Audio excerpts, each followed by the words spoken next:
Greetings, Millbrook.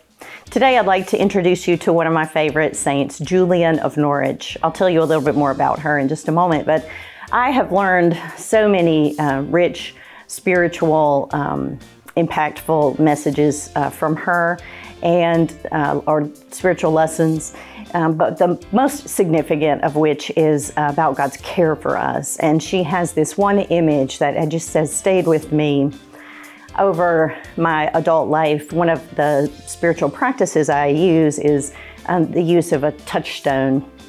Sometimes I actually carry a physical rock with me, or I have a couple of little pottery made patterns just to rub my finger on. I keep sometimes in my purse or in my desk this a little stone or a little tangible object that's a touchstone that reminds me to be rooted and grounded in God's love, because that is a thing that we can lose sight of when we become busy and engaged in all of the things that life demands of us. So this idea of a touchstone really goes back to this devotion from Julian. She was what's called an anchorite. She was a nun and an anchorite, which means she really stayed in one room and prayed for her. That was her daily devotion to God, and in the abbey where she lived in England. And there, during a time of severe illness, she had a series of showings or experiences where God was very real and Jesus was very real speaking to her, and she recorded those.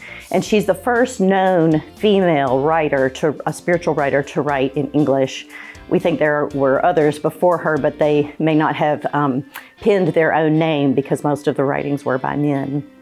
But one of the writings that has impacted me the most is called "He Keeps All That Is Made." And it might be that you want to find some kind of spiritual touchstone. So it could be a spiritual thing, it could be a physical thing, and I hope that this will be meaningful for you as it has been for me.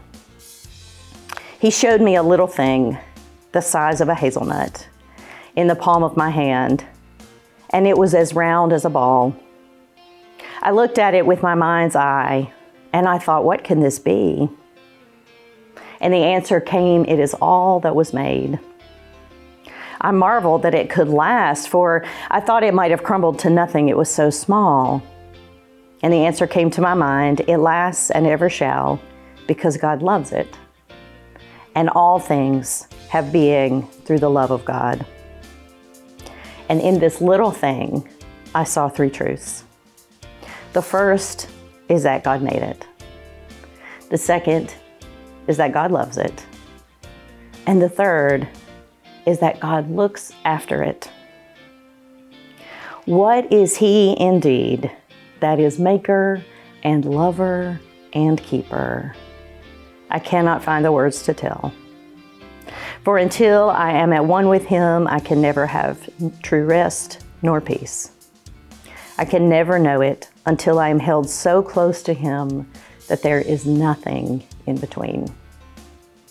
So friends, until that day when we rest with Him with nothing in between, I pray that you will know the God that made you, the God that loves you, and the God that cares for you. Peace be with you.